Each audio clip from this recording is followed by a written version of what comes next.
नमस्कार। आप देख रहे हैं मेरा YouTube चैनल समाधान। काफ़ी सारी क्वेरीज मेरे स्टूडेंट्स की भी थी और बाकी लोगों की भी कमेंट्स में क्वेरीज थी कि TDS से रिलेटेड एक वीडियो अपलोड किया जाए। TDS क्या है इसके बारे में मैं एक वीडियो अपलोड कर चुका हूँ मेरे चैनल पे पहले से। अब इसके बाद बात आती है कि TDS का पेमेंट कैसे किया जाए। ये हम गूगल के होम पेज पे हैं अभी, तो आपको सिंपली इस पे टाइप करना है TDS पेमेंट ऑनलाइन। आप जैसे इसको सर्च करेंगे तो आप देखेंगे सबसे ऊपर जो NSDL का वेबसाइट है इस पे आपको ये नेविगेट करता है, जहाँ पे लिखा हुआ है etds-nsdl.com। आपको इसको क्लिक कर लेना है। अब ये आपको साइट नेविगेट कर देती है TDS पेमेंट के पेज पे। इसको स्क्रॉल डाउन कीजिए। पेड टैक्सेस ऑनलाइन का आप यहाँ पे विंडो देख रहे हैं। यहाँ पे आपको क्लिक टू पे टैक्स ऑनलाइन यहाँ पे क्लिक करना है। क्लिक टू पे टैक्स ऑनलाइन करते ही आपके सामने एक नया पेज ओपन हो जाता है, नई विंडो ओपन हो जाती है।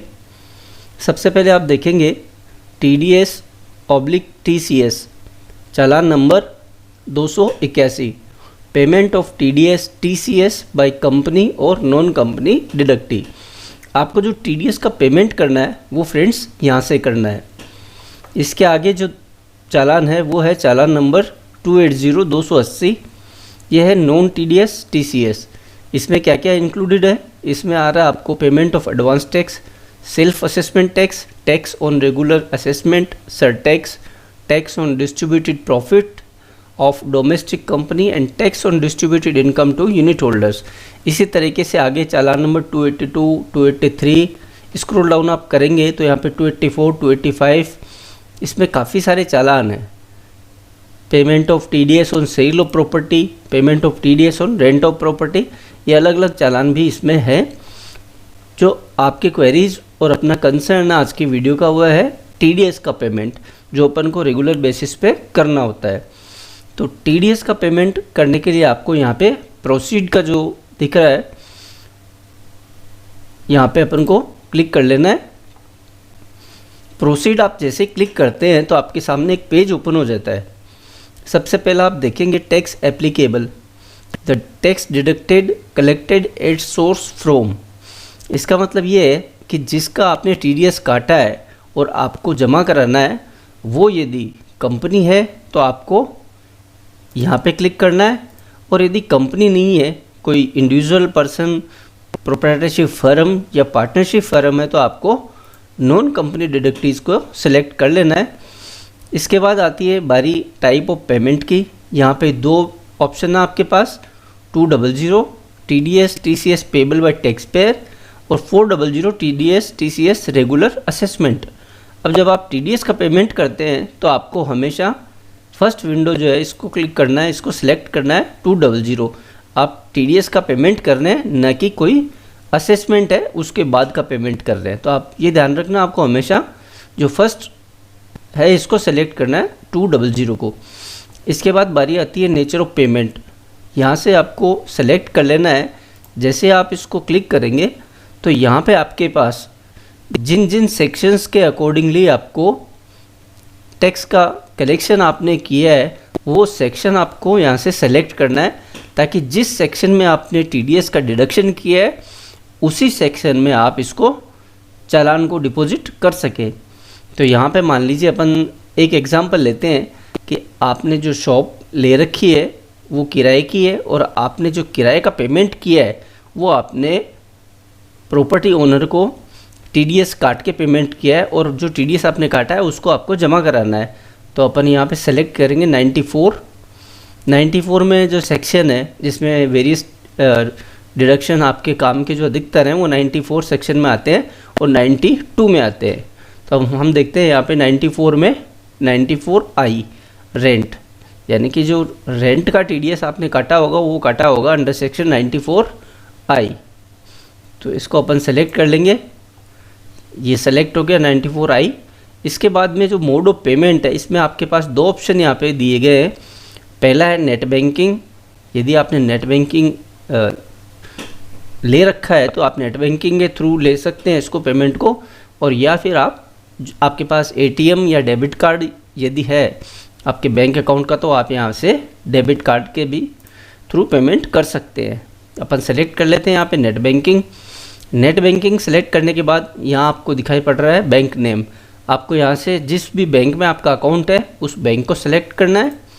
मान लीजिए अपना स्टेट बैंक ऑफ इंडिया में अकाउंट है, तो अपन ने यहाँ से स्टेट बैंक ऑफ इंडिया है वो लिस्ट से सेलेक्ट कर लिया है। इसके बाद में टैक्स डिडक्शन अकाउंट नंबर, यानी कि जो आपका टैक्स डिडक्शन का अकाउंट नंबर है, यानी कि 10 नंबर। 10 नंबर के बारे में आप सब लोग परिचित होंगे।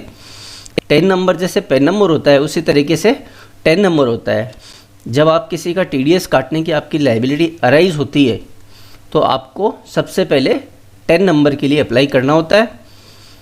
10 नंबर आपका आ जाता है। उसके बाद में जब भी आप टीडीएस की रिटर्न फाइल करेंगे या टीडीएस का पेमेंट करेंगे, आपको वो 10 नंबर कोट करना है अपना, क्योंकि उसी से ट्रैकिंग होगी सारी कि इस 10 नंबर का होल्डर कौन है जिसने ये पेमेंट किया है या रिटर्न सबमिट कराई है। तो 10 नंबर जैसे पैन नंबर इनकम टैक्स की फाइलिंग के लिए इम्पोर्टेंट नंबर होता है, आपका यूनिक आईडी होती है, उसी तरीके से टीडीएस के केस में आपका 10 नंबर होता है।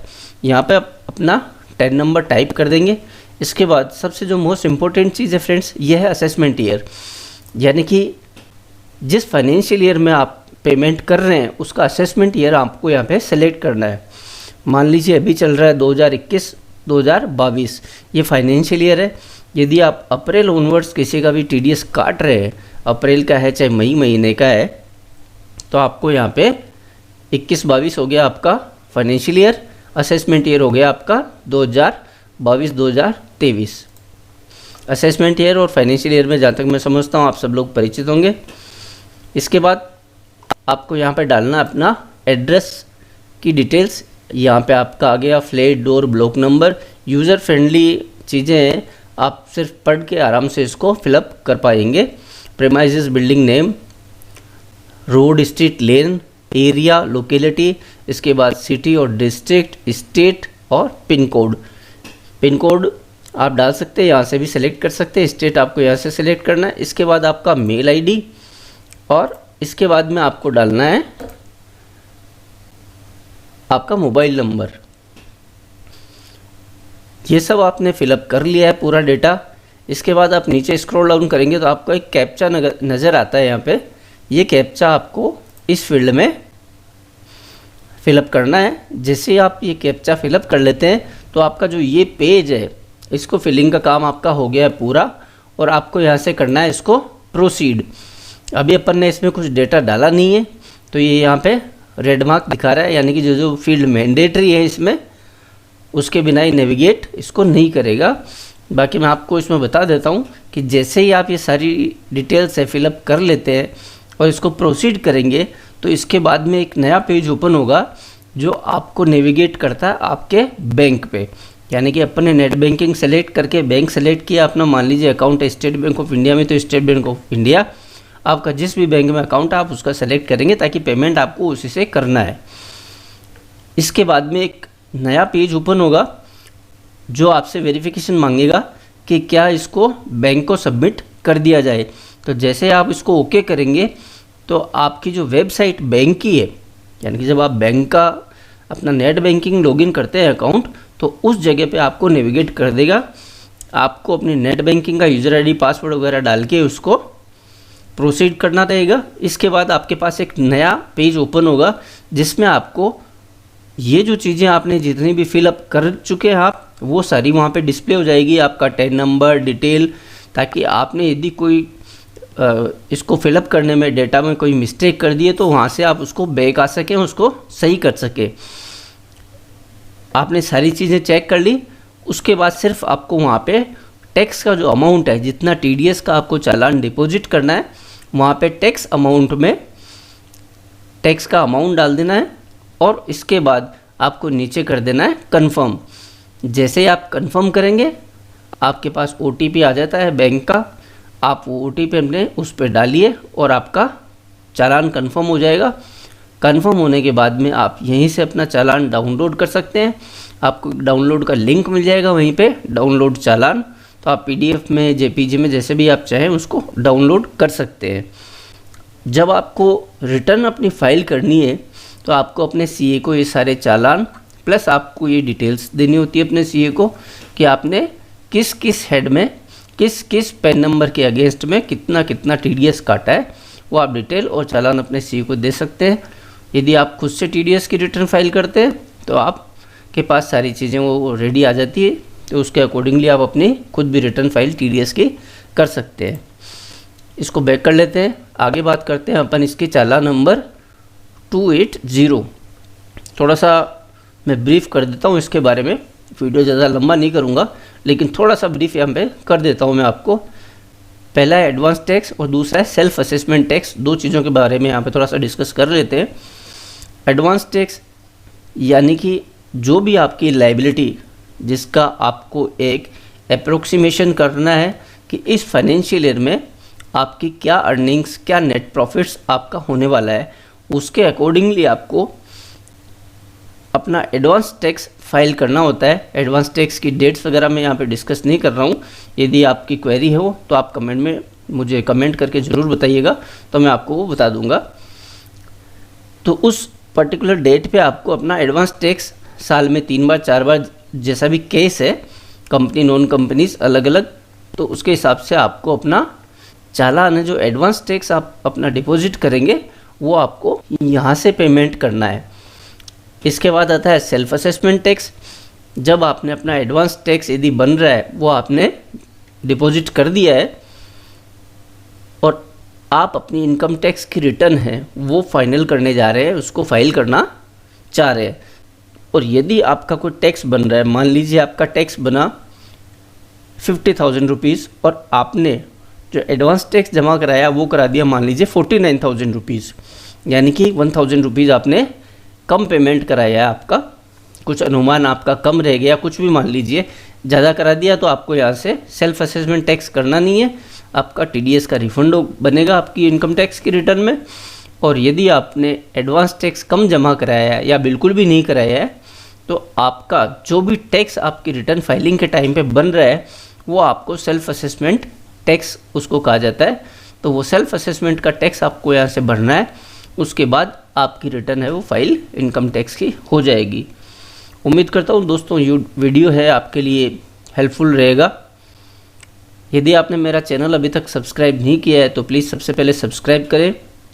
वीडियो के बारे में आपकी क्या राय है कमेंट करके मुझे ज़रूर बताइए, और कोई भी टॉपिक जिसके बारे में आपको जानना है या जिसके बारे में आप चाहते हैं कि मैं आपके लिए वीडियो लेके आऊँ तो आप मुझे कमेंट करके ज़रूर बताएं।